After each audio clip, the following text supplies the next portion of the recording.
Upaya polisi untuk menghadirkan Rizik Syihab dalam mengusut kasus percakapan berkonten pornografi kembali terganjal setelah sebelumnya dikabarkan visa pimpinan FPI itu habis 12 Juni. Kini kuasa hukum Rizik mengklaim kliennya mendapatkan perpanjangan visa dengan durasi unlimited days alias tidak berjangka waktu.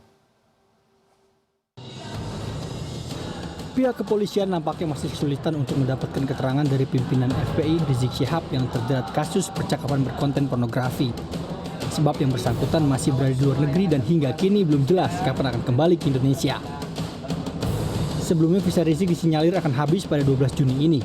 Namun seperti dilansir dari Detikcom, kuasa hukum Rizik menyatakan bahwa kliennya tersebut mendapatkan perpanjangan izin tinggal di Arab Saudi dengan durasi yang tanpa batas. Kasus ini memang begitu menyurut perhatian semua pihak. Komnas HAM meminta Presiden Joko Widodo untuk mengintervensi kasus ini. Menurut Komisioner Komnas HAM Natalius Pigai, saat ini muncul dugaan kriminalisasi ulama yang berpotensi mengganggu integritas nasional. Tidak ada intervensi hukum, namanya juga menyelesaikan secara komprehensif atas permintaan Komnas HAM. Jadi tidak ada intervensi hukum ya, tapi ini atas permintaan Komnas HAM melakukan mediasi, juga keinginan menyelesaikan juga berasal dari mereka-mereka yang diduga korban. Jadi tidak ada sama sekali intervensi. Hukum kan tetap kita hormati. Makasih. Sementara polisi membantah ada upaya kriminalisasi ulama. Kapolda Metro Jaya Irjen M. Iriawan menegaskan kasus ini adalah kasus hukum biasa. Bagaimana ya? Saksi ahli itu ada 26. Ya, saya saksi ada 50-an, terus mau kriminalisasi bagaimana? Tidak ada. Pak Din Samsudin sudah menyampaikan, beliau ini tokoh loh ya, Wawapres sudah menyampaikan, Ketua MUI, tidak ada kriminalisasi ulama. Kebetulan oknum tersebut adalah ulama kebetulan, tapi bukan justifikasi, jangan, nggak boleh. Ya, masih banyak ulama-ulama yang tidak ada masalah. Polisi selalu kesulitan dalam mengungkap kasus ini, sebab sejak Rizik Syihab masih berstatus saksi hingga resmi menyandang status tersangka, yang bersangkutan tak kooperatif. Agus Firmansyah, CNN Indonesia. Asa upaya untuk bisa menghadirkan Rizik Syihab di tanah air nampaknya masih harus ditahan lebih lama. Kabar imam besar FPI tersebut mendapatkan perpanjangan visa di Arab Saudi memuluskan jalan Rizik Syihab untuk menunda kepulangannya ke tanah air. Benarkah Rizik Syihab mendapatkan visa unlimited seperti yang digaungkan oleh tim kuasa hukumnya?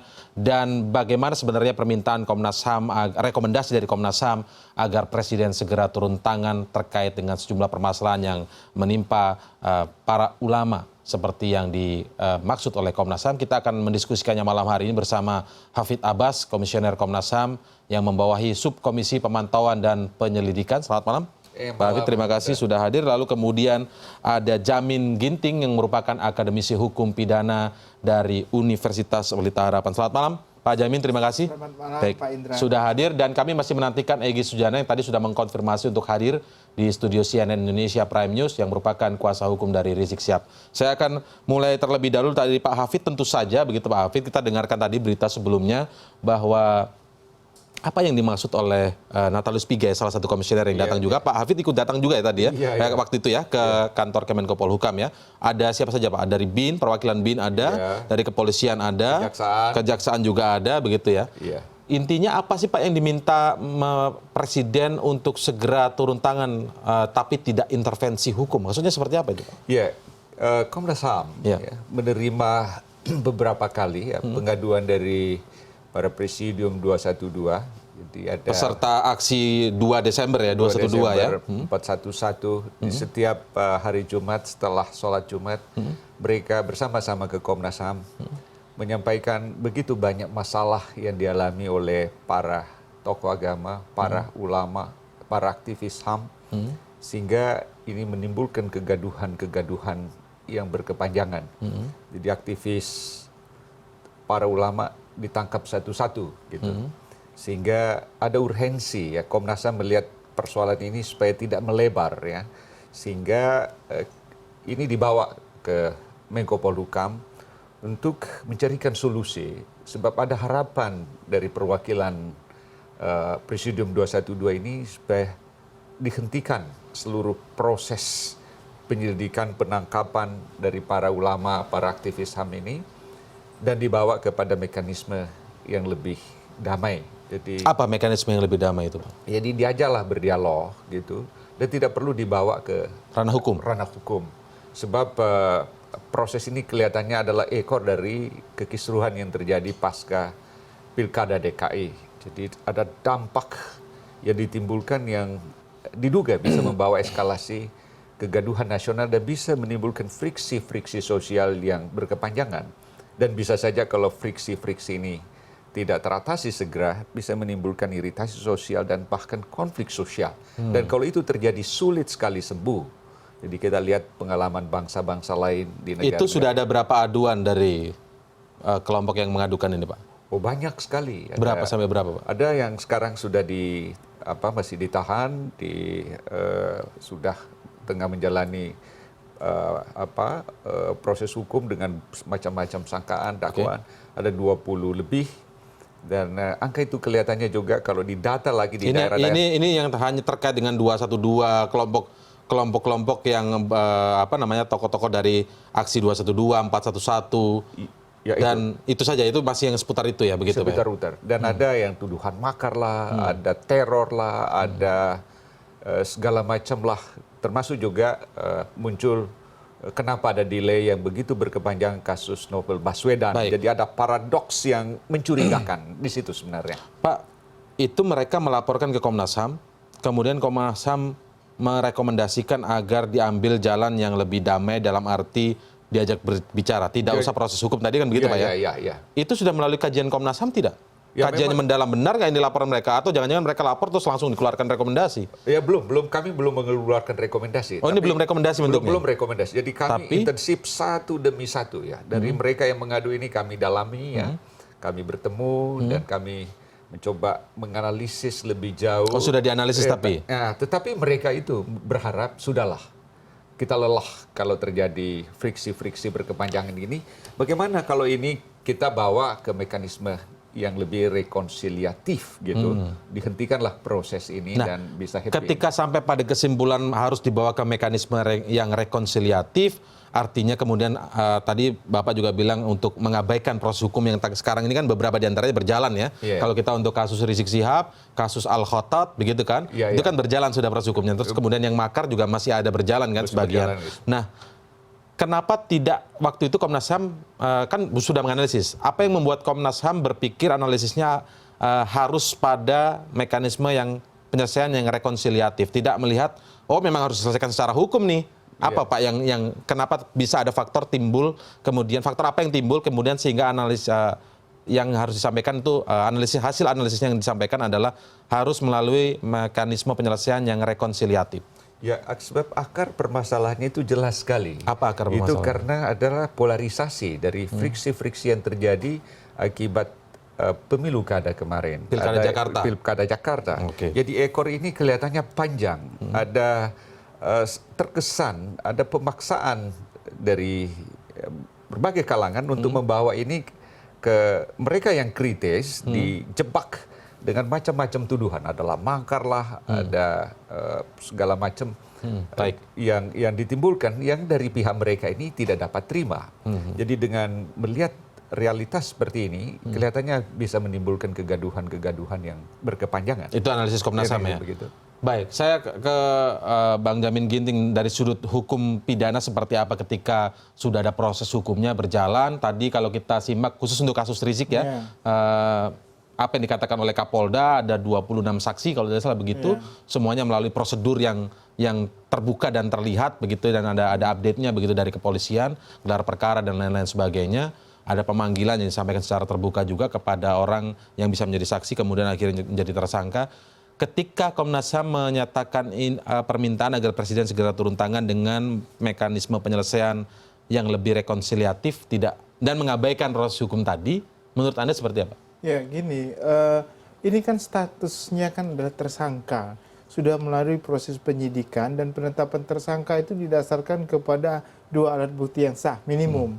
Nah artinya apa? Dalam konteks hukum acara ini hanya bisa diberhentikan dengan beberapa hal. Pertama, adanya SP3. Karena SP3 ini menyangkut tentang tidak cukupnya alat bukti untuk menindaklanjuti kasus ini ke ranah kepengadilan.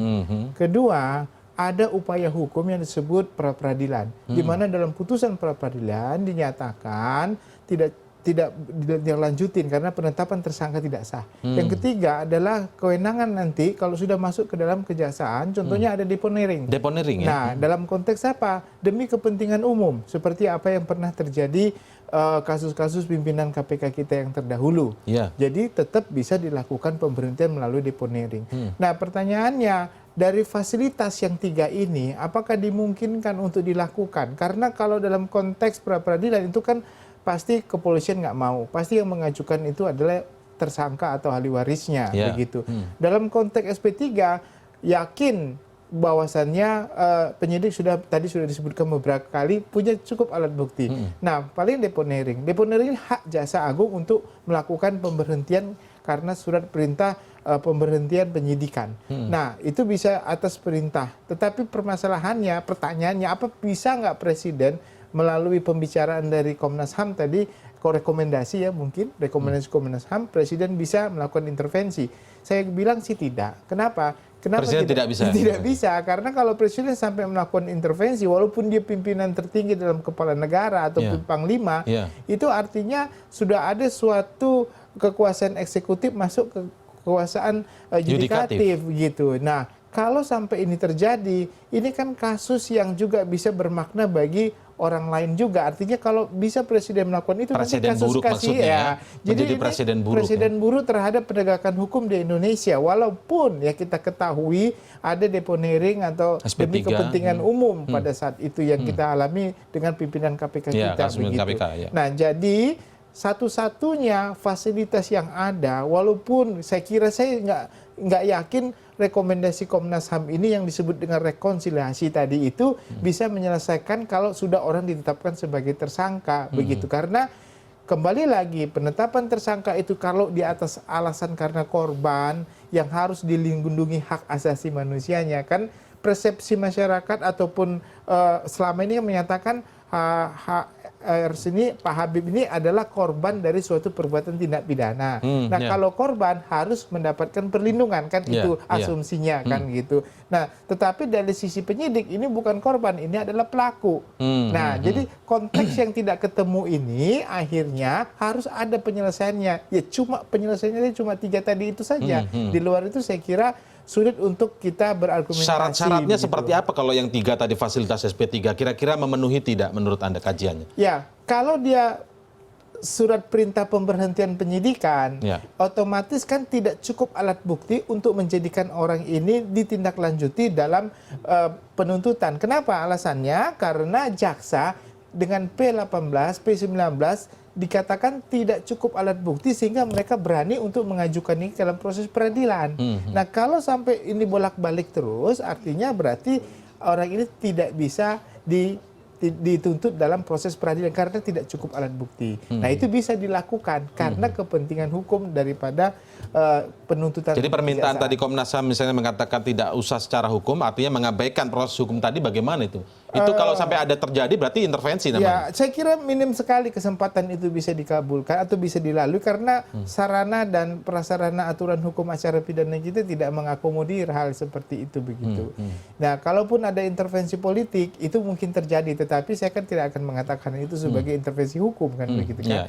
Hukum tetap dijalankan sesuai dengan prosedur. Tadi bisa karena putusan pra-peradilan atau SP3 atau deponering. Itu saja. Jadi di luar itu ya mungkin ada hal-hal yang tidak bisa diakomodir oleh hukum. Kalau dilakukan ini menjadi presiden buruk bagi penegakan hukum. Pasti itu akan terjadi seperti itu. Baik, bagi tidak bisa untuk melakukan intervensi pada dari sudut pandang hukum pidana. Kami memahami betul dan Komnas HAM tidak ada niat untuk Meminta membawa presiden ini kepada intervensi hukum. Tapi karena ada keterkaitan dari kekisruhan politik akibat pemilu kada yang membawa riak-riak keretakan sosial. Indikasinya apa sih Pak ini bahwa terkait dengan pemilu kada agar bisa masyarakat mendengar dengan jelas? Ya ada pro kontra ya di sini, ada kelompok yang kecewa atas hasil dari pemilu kada kemarin sehingga itu ekor permasalahannya kan panjang. Sehingga masyarakat yang terbelah ini itu kan bisa akhirnya berkepanjangan. Sehingga disinilah ya Presiden memiliki kewenangan untuk melihat bagaimana kekisruhan ini dapat dihentikan secepatnya. Sebenarnya di situ. Jadi kalau misalnya ada tapi kasus-kasus yang ada ini kan sangat jauh berbeda. Misalnya kalau tentang Pak Rizik Sihab adalah terkait dengan konten Kasus IT. Oke, IT dan konten pornografi begitu kan. Pornografi. Kemudian kalau kasus Al-Khattab disebutkan di situ ada soal makar. Ini Makar. berbeda. Apakah ada hubungannya dengan pilkada atau Anda mencoba mengatakan bahwa ini adalah kriminalisasi terhadap mereka? Ya, jadi memang ini kelihatannya ada dari keluhan-keluhan mereka bahwa seakan-akan dipaksakan bahwa mereka ini dijebak dengan beragam bentuk katakanlah kriminalisasi segala macam. Nah, kalau begini kan akhirnya kan terjadi kasus yang berlarut-larut, berkepanjangan dan menimbulkan kekisruhan. Nah, itu dia sosial. Pak yang ingin saya coba tanyakan, apa yang menjadi kajian analisis dari Komnas HAM ketika ini sudah dimintakan kepada Kemenko Polhukam, entah itu bentuknya rekomendasi atau hasil analisis, kan ingin diketahui juga apa yang membuat kemudian Komnas HAM meyakini itu benar bahwa ini terkait dengan pilkada. Sementara kalau kita lihat tadi itu kasusnya kan sangat berbeda dengan apa konteks pilkada itu sendiri. Ketika ini dimintakan kepada presiden, sementara proses hukum dari kepolisian berjalan dan dimintakan untuk diabaikan begitu. Berarti kan ini seperti tidak lain mengatakan bahwa ada kriminalisasi terhadap mereka. Ya itu sebenarnya. Ya, jadi Komnas HAM ini semata-mata mewadahi dari keluhan-keluhan para hanya mewadahi saja mewadahi, dan mereka memang mengharapkan supaya Komnas HAM dapat memfasilitasi harapan mereka untuk dihentikan seluruh proses yang menurut mereka ini penuh atau syarat dengan rekayasa-rekayasa yang mereka tidak bisa terima. Sehingga kalau begini dan itu membuat Komnas HAM harus menyampaikan apa yang mereka katakan atau dianalisis dulu. Dan tetap ada analisis, ada kajian-kajian yang kami himpun dari berbagai pihak dan kami dialogkan dengan pihak Menko Polhukam supaya ini dapat coba ditindaklanjuti, dilihat urgensinya. Apa kata mereka yang ikut hadir di sana, kelompok dari elemen BIN, dari elemen Kejaksaan Agung, dari elemen Kepolisian dan lain sebagainya. Kita ulas setelah jeda berikut Pak ya. Dan CNN Indonesia Prime News masih akan segera dengan ulasan ini. Sesaat lagi tetaplah bersama kami.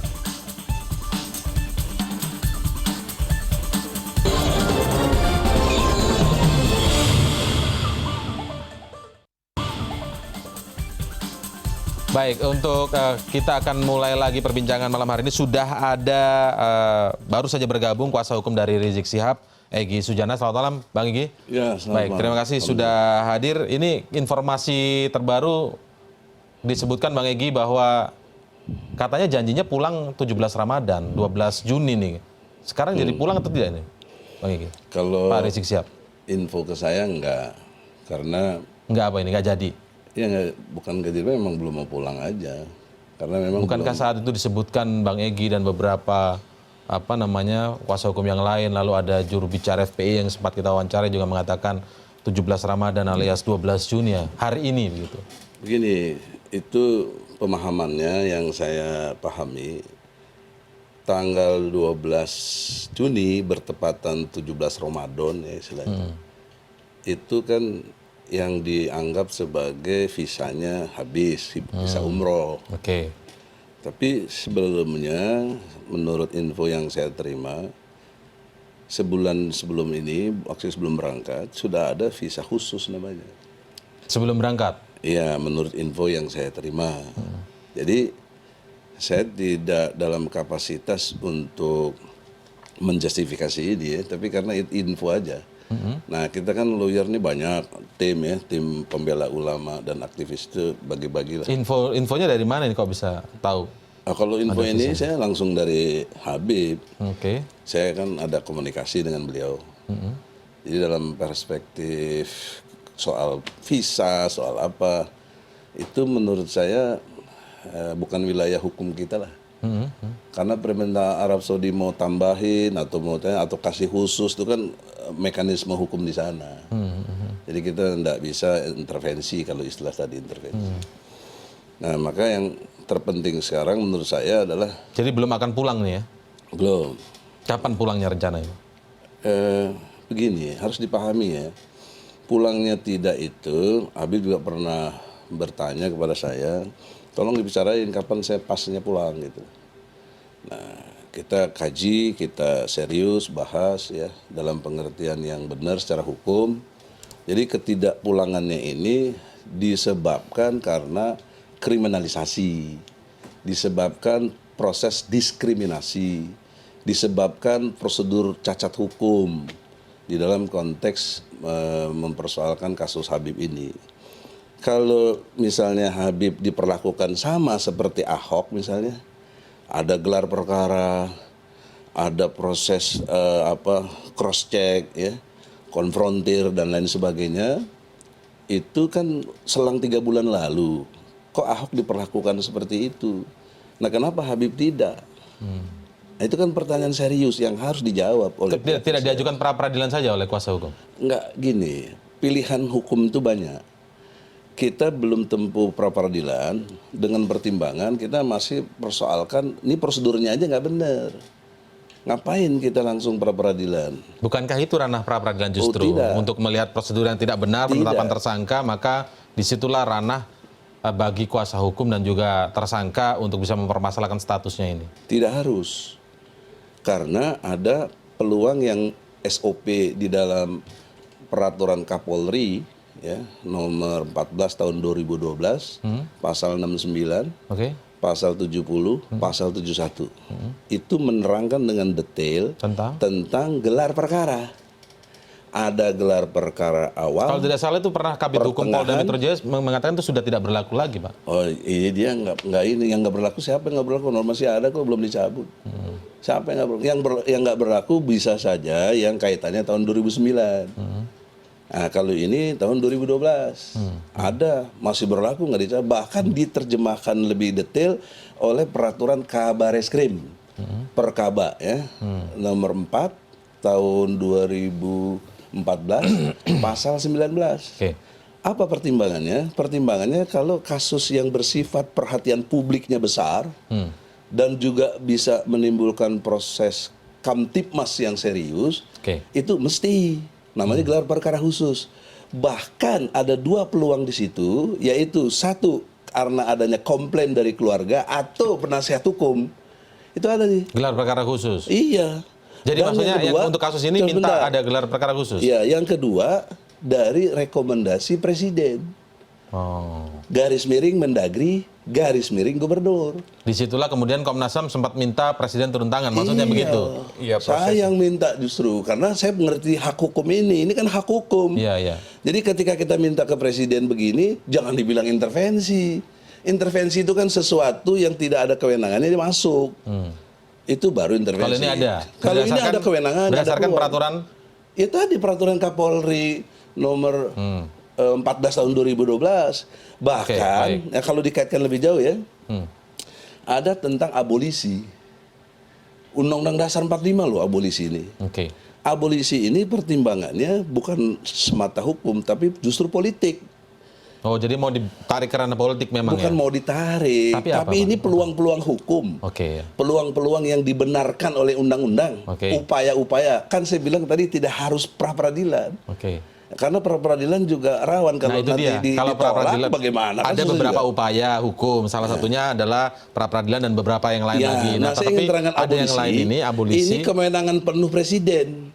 Pertimbangannya ansi politik. Nah, ini yang ingin diambil oleh belum tentu. Kita baru mau diskusikan. Ini kan saya sebagai ketua untuk mendistribusikan pemikiran ini. Alhamdulillah malam ini diundang. Tapi yang paling penting ingin saya katakan adalah nggak tepat kalau ada istilah intervensi dari presiden. Karena memfasilitasinya ada di undang-undang. Bagaimana? Dan lebih jauh dari itu lagi adalah presiden dengan abolisinya itu bisa menghentikan semua perkara. Dan juga jangan lupa satu fungsi polisi yang dilupakan selama ini adalah untuk Kamtibmas di samping penegak hukum. Dia tuh kaitannya apa berfungsi Kamtibmas ini dengan kasus ini? Karena ini membuat satu ketertiban masyarakatnya nggak terjaga. Bisa ada kerusuhan, bisa ada hal-hal lain.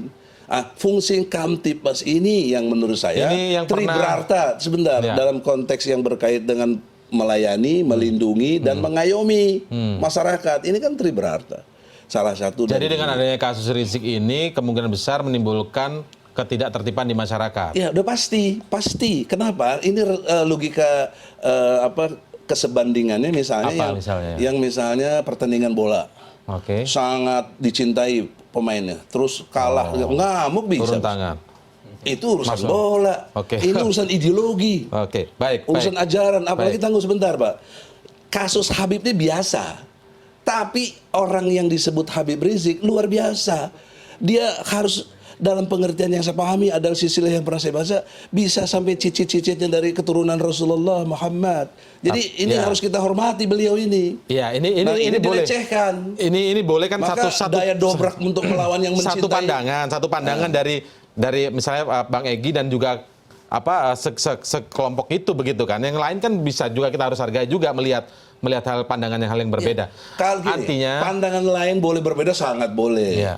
Misalnya tadi saya dengar juga walaupun belum masuk saya tahu. Tetapi harus punya dasar dong. Jangan karena dasarnya jangan intervensi, nanti gimana kasus yang lain. Urus juga kasus yang lain. Bukan karena semata-mata Habib. Ya, kita minta tanggapan lagi ya dari Pak Jamin. Pak Jamin bagaimana? Itu logika hukum. Kalau ada beberapa hal yang lagi tadi Presiden sebenarnya bisa turun tangan dan bukan intervensi katanya. Pertama sih saya menanggapi tentang abolisi. Abolisi itu kan pengampunan. Pengampunan itu artinya orang yang sudah ada kesalahan yang ingin diampuni. Sebentar, Nah, ini dijawab dulu. Benar.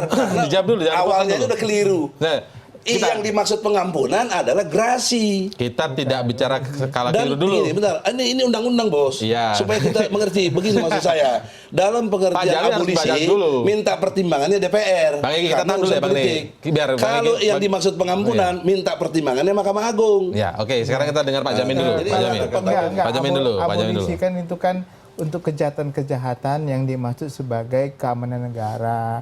Jadi perlu adanya abolisi dan juga pemulihan nama baik orang tersebut. Jadi kalau abolisi diikuti dengan pemulihan nama baik, makanya saya katakan tadi kalau Itu orang bukan pengampunan.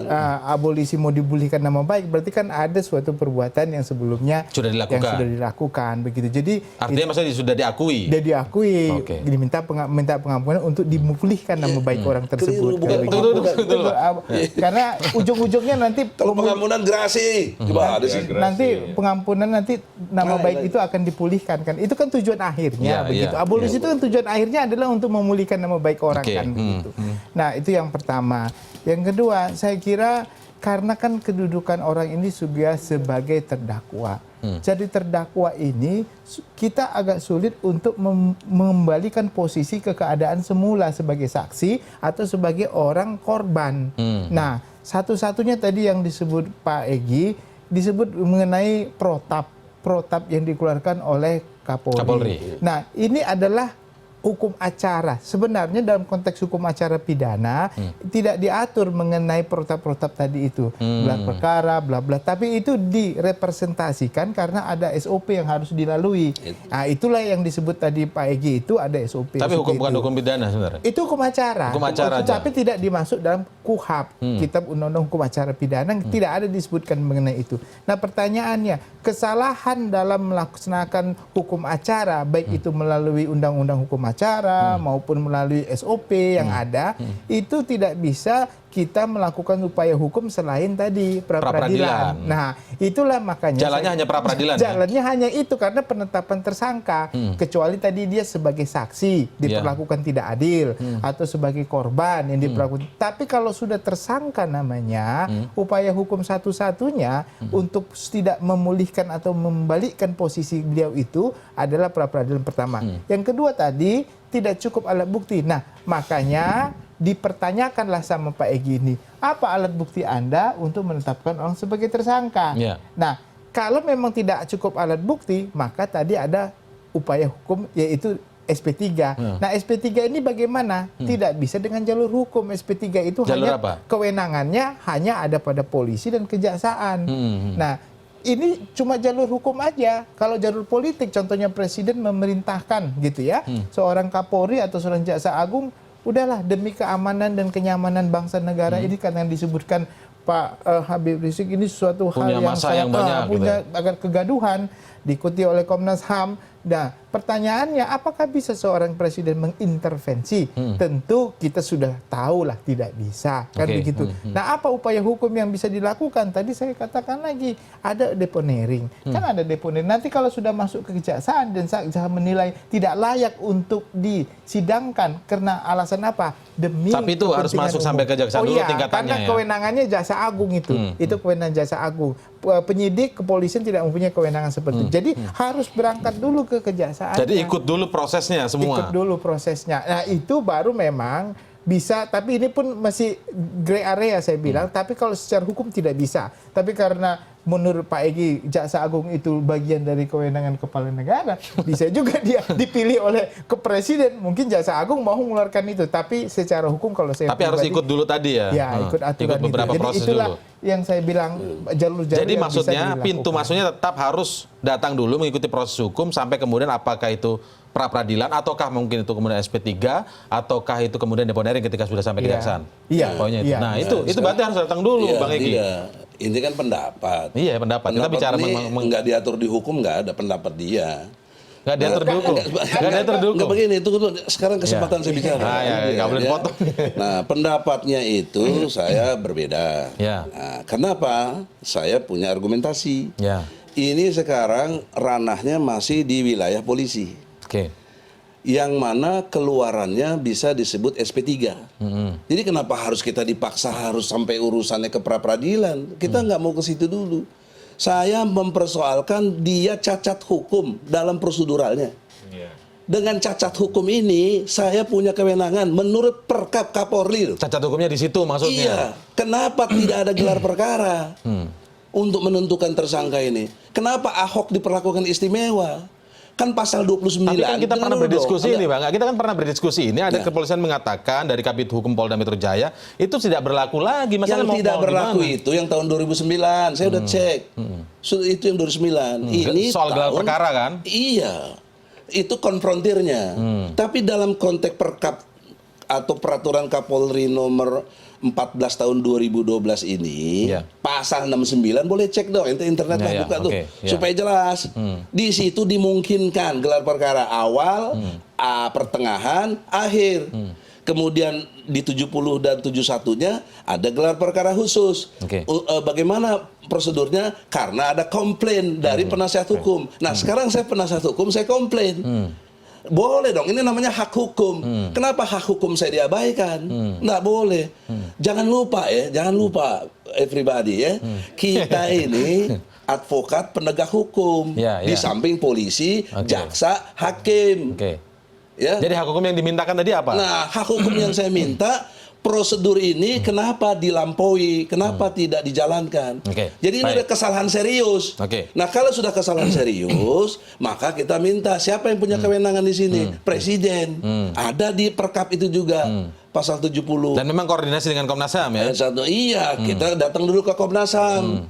Diterima Pak Apit, Pak Pige, Bu Siane, Dan Komnas HAM meyakini benar memang Ya, dengan seperti itu. itu, Pak. kan memang kelihatannya kan ada akar panjang ya dari polarisasi politik ini. Nah itu Sehingga saya dilihatlah masih bertanya-tanya ini kaitannya dengan pilkada ya, apa gitu. dengan adanya cacat hukum proses ini, ya kenapa kalau mau dipaksakan kalau memang terindikasi ada cacat hukum di sana. Nah dengan itulah kami konsultasi ke Menko Polhukam, bertemulah dengan banyak pihak di sana. Ya kami minta supaya kegaduhan nasional ini dihentikan karena akan merugikan semua pihak. Ada yang bertanya begini Pak, bukankah sebuah permasalahan hukum itu diselesaikannya adalah lewat jalur hukum itu sendiri? Iya betul. Dan kami memang tidak mau mengintervensi di situ. Iya. Tapi karena ada prosedur yang cacat, ya dengan itu seperti tadi disampaikan Bang Egy, nah dengan itu kami meminta ke Presiden tanpa ada niat sedikit pun mengintervensi proses hukum. Itu juga Berbagai berkali-kali alasannya tadi disebutkan ada celah-celah, Celah-celah di tidak situ. presiden tidak intervensi tapi menghentikan. Teman ini pendapat yang berbeda. Terfasilitasi oleh hukum. Fasilitasi oleh hukum. Sekarang saya contoh satu GAM. Contohnya kita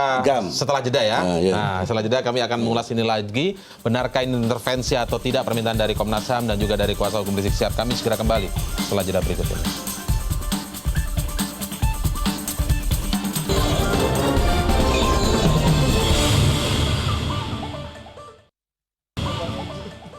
Saya akan coba mulai dengan pengungkapan kasus yang sudah mentersangkakan Rizik Syihab dalam dugaan chat berkonten pornografi begitu ya.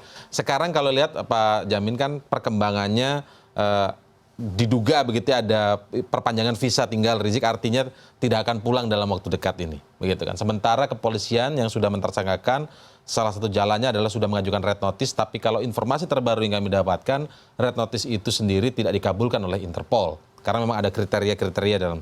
Apa yang bisa dilakukan kepolisian sekarang? Apakah berharap pada kuasa hukumnya, ayo dong pulang Rizik Syihab untuk mengkelirkan kasus ini, atau bagaimana langkah kepolisian menurut Anda? Iya, kalau dalam konteks hubungan internasional, dalam konteks pemulangan terdakwa atau terpidana, tentunya mereka harus punya hubungan, contohnya mutual legal assistance atau perjanjian ekstradisi terhadap suatu negara tersebut.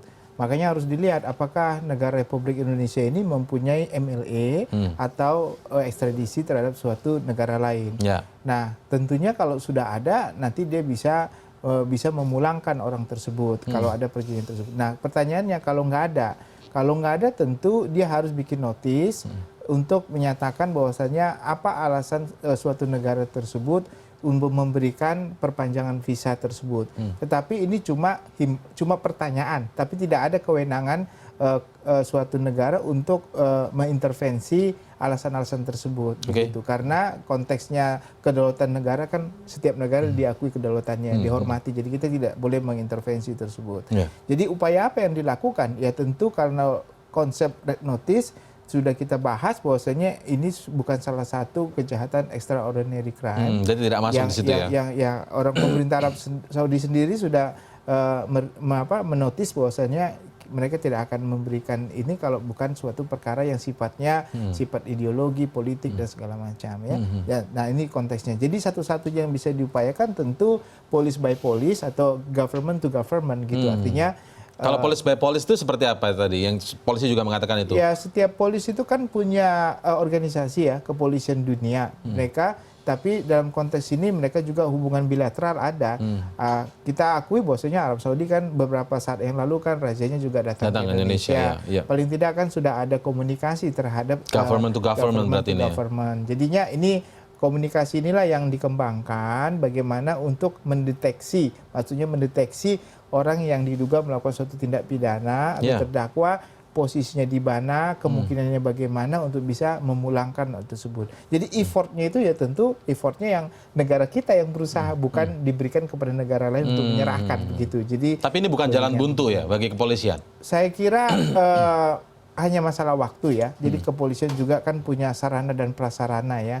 Jadi tinggal menunggu waktu aja apakah nanti tersangkanya bisa datang sendiri dengan pengacaranya atau memang ada upaya-upaya yang bisa dilakukan oleh kepolisian untuk membalikan orang atau mengembalikan orang tersebut ke Indonesia.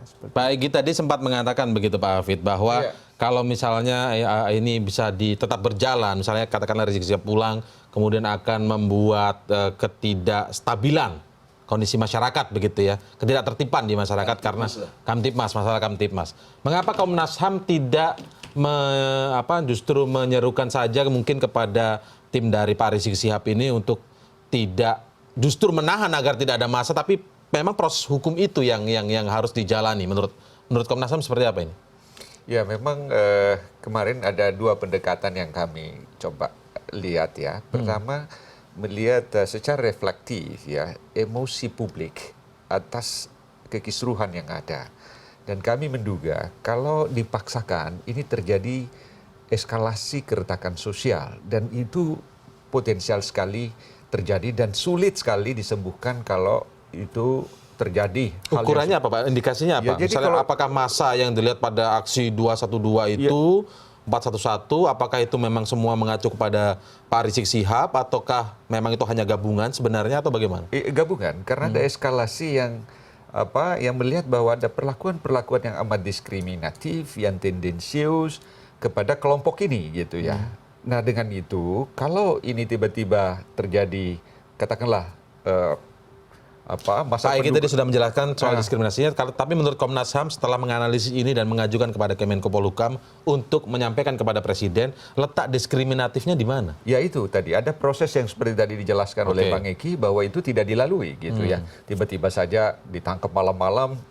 Itu sudah berkonsultasi dengan pakar hukum pidana misalnya? Iya, Komnas HAM? Iya, dengan itu kami melihat bahwa ini ada proses yang penuh dengan kejanggalan-kejanggalan yang ini tidak boleh membawa Oke. katakanlah diproses lebih lanjut. Baik, saat itu kan ada polisi, ada BIN, ada kejaksaan. Apa respon mereka ketika bertemu di kantor Kemenko Polhukam? Ya mereka sih pada dasarnya mendengar masukan-masukan dari Komnas HAM, Tidak memberikan reaksi, respon. memberi respon. Mereka tetap berharap bahwa janganlah dilampaui proses hukum ini seperti tadi Pak Ginting sampaikan ya. Tapi kami juga menyampaikan beberapa argumentasi bahwa kalau tadi proses ini tidak dilewati dengan ada Proses yang tadi gelar perkara tadi gelar maksudnya. perkara, dan kalau ini dianggap ada kejanggalan-kejanggalan di sini dan dipaksakan dan dari pihak simpatisan atau pendukung atau massa yang simpati pada kelompok ini, maka Oke. bisa terjadi kekisruhan sosial. Nah, itulah yang sebenarnya kami cegah. So, itu risikonya besar sekali. Sebelum saya ke Pak Egy, sebenarnya soal gelar perkara ini clear-nya seperti apa menurut Pak Jamin? Begini ya. Perlu dilakukan atau ada aturan itu atau tidak ada aturan itu menurut Anda seperti apa? Kalau SOP yang dikeluarkan oleh Kapolri tentu itu kan standar operasional yang dilakukan oleh Kapolri. Oke. Nah, pertanyaannya apakah hal ini mengikat? Nah, tentu kalau kembali lagi kalau kita tarik ke KUHAP-nya memang tidak ada diatur mengenai tentang gelar perkara tersebut. Tapi kalau itu sebagai suatu sumber hukum yang bisa dijadikan dasar sebagai SOP tidak dilakukan, ya tentu pertanyaannya kita mau bawa kemana kalau ini ada suatu kesalahan. Tentu nanti yang menilai adalah hakim. Hakim yang akan menilai apakah Namanya pra SOP. peradilan, berarti kembali saja ke sana Hakim ini ya. akan menilai apakah SOP ini sebagai standar yang harus tunduk kepada KUHAP. Hukum acara pidana atau enggak. Nah, nanti kita dapat putusan itu kita jadi acuan aja nanti tindak lanjut apakah. Jadi tidak bisa karena tidak ada gelar perkara lalu kemudian tidak menghadiri ya, karena proses itu. kalau sampai kita menyatakan tidak ada SOP artinya gelar perkara tidak dilakukan, makanya ini cacat demi hukum. Cacat hukumnya itu untuk menentukan itu kan paradigmanya berbeda antara penyidik dan juga pengacara. Iya. Akhirnya ada suatu mediator ataupun Namanya orang yang pengadilan. akan menyelesaikan hal itu. Nah, itulah yang namanya pengadilan. Pra peradilan itu. Pra-peradilan itulah yang harus kita lakukan. Itu yang saya kira lebih bijaksana untuk menyelesaikan masalah ini. Kalau yang hal-hal yang lain tadi misalnya tadi kita kembali untuk supaya lebih jelas ya, abolisi terus apalagi tadi Bang? Amnesti, Amnesti, gerasi, gerasi, segala ya. macam gitu Ya. ya. Saya kira kembali lagi. Bukan jalan yang tepat untuk tahap sekarang menurut Anda? Ya, itu kan hak presiden. Tapi kalau definisi-definisi yang kita lihat itu kan akhir dari suatu cerita yang harus mendapatkan kesempatan kepada presiden untuk menggunakan haknya, yaitu akhir. Kalau di tengah-tengah yang sedang berjalan, satu-satunya itu adalah deponering oleh Kejaksaan Agung. Tapi itu pun sudah di ranah Kejaksaan Agung Di ya. Kejaksaan Agung. Artinya sudah melewati proses di kepolisian, baru masuk Kejaksaan, baru Iya, di situ di situ deponering baru bisa atau tidak bisa begitu ya. dilakukan, ya. Nah, bagaimana? Saya tunjukkan secara konkret. Karena ini kita dari tadi berdebatnya soal gelar perkara, Ya, makanya, karena dia gelar perkara nggak mau pra konteksnya, peradilan. karena ini sumber masalahnya yang di sini, yaitu tidak taatnya kepada pasal 27 ayat 1 Undang-Undang Dasar 45. Yaitu? Setiap warga negara berkesamaan kedudukannya dalam pemerintahan dan hukum tanpa kecuali. Ini perintah Undang-Undang Dasar. Oke. KUHAP yang dimaksud itu undang-undang organik, jauh di bawah Undang-Undang Dasar dong. Ya, ya. Jadi kita pijakannya sangat kuat Undang-Undang Dasar 45. Kemudian turunan operasionalnya ada Perkap. Ya, Oke. dalam pengertian yang Nah, SOP ketidaksamaannya tadi. di mana ketidaksamaannya? Ketidaksamaannya dalam konteks tadi bandingannya ada Ahok, sebelumnya ada Jessica. Kasusnya jelas transparan sekali. Gelar perkara semua. Oh iya, kenapa untuk Habib enggak? Emang Habib siapa? Dia jangan dikira dia orang luar biasa. Cicitnya Rasulullah ini. Ini yang kita mau bela. Nggak boleh dihina begini. Harus jelas. Tapi kalau Habib diperlakukan sama oleh seperti Jessica, seperti Ahok, kita datangkan Habib. Pertanyaan saya, mengapa Habib diperlakukan diskriminatif?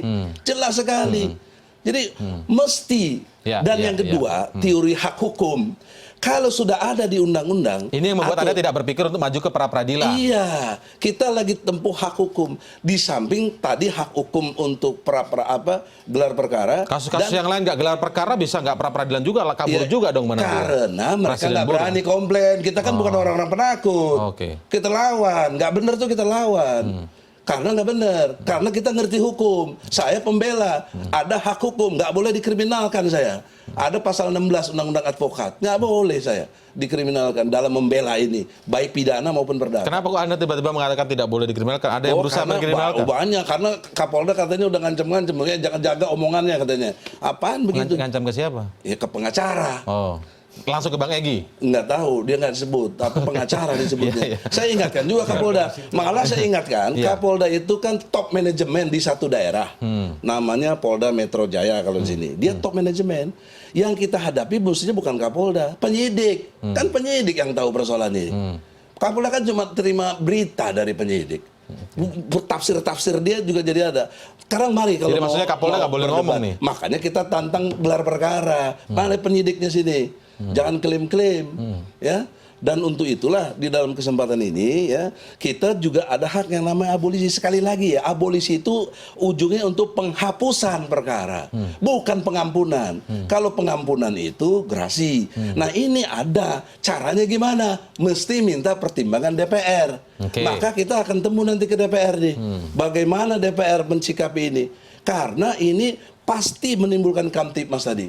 Urusan bola aja bisa rusuh tadi. Ya. Ini yang menarik juga. Saya pernah bertanya kepada dari kepolisian mengatakan ketika nanti misalnya pulang kemudian langsung dijemput oleh kepolisian maka akan dikepung oleh beberapa pengikut atau banyak pengikut dari Rizik Syihab begitu.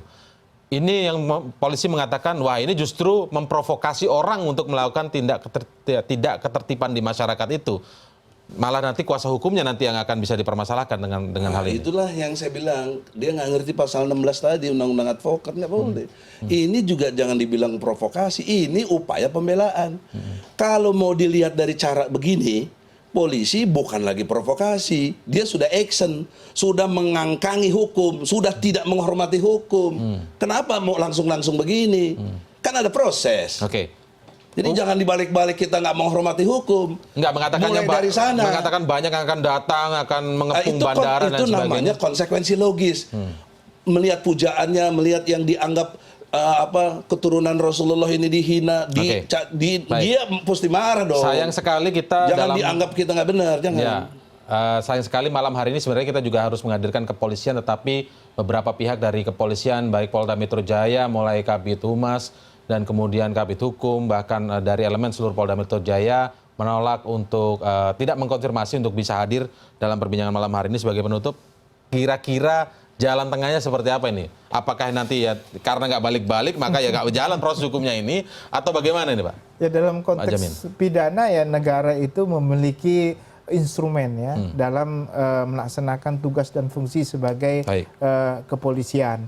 Tentu saya kira instrumen-instrumen itu ya harus diberdayakan dan polisi juga harus menghormati segala prosedur-prosedur hukum yang berlaku sesuai dengan ketentuan undang-undang yang berlaku begitu. Jadi kalaupun nanti upaya itu berhasil ataupun dihadirkan sendiri oleh penasihat hukum, ya kita harus melindungi juga karena hak-hak tersangka juga harus dilindungi. Ada juga sebenarnya ya, jangan terlalu khawatir maksudnya gitu, jangan terlalu khawatir Bang Egy. Oke baik, nanti panjang lagi Bang Egy. Belum ditutup dong. Saya khawatir, kenapa ada contoh, misalnya Hotot langsung ditangkap. Iya, langsung Ya ditangkap. itu banyak contoh yang lainnya juga. Ya Rijal yang aktivis kita ini juga demikian. Kan ada pra-peradilan lagi tadi kan kita ulas lagi itu. Kita nggak mau tempuh itu dulu karena kita ngerti hukum, ada hak hukum yang dilanggar. Jadi kalau mau tanya tadi gimana jalan tengahnya, kearifannya, makanya kita himbau lah presiden. Karena kalau polisi udah nggak mau, ya presiden. Presiden kan atasannya polisi, Panglima tertinggi TNI Polri. Perintah saja SP3, selesai. Oh, perintah SP3. Nah, kita Itu. lihat nanti perkembangannya seperti apa. Lain kali kita ulas ini, kita datangkan dari pihak istana, entah itu juru bicara presiden, ataukah dari kantor staf presidenan. Sementara saya ucapkan terima kasih Bang Egy, terima kasih Pak Hafidz dan juga Bang Jamin Ginting telah bergabung bersama kami malam hari ini. CNN Indonesia Prime News masih akan segera kembali dengan informasi lainnya. Saat lagi.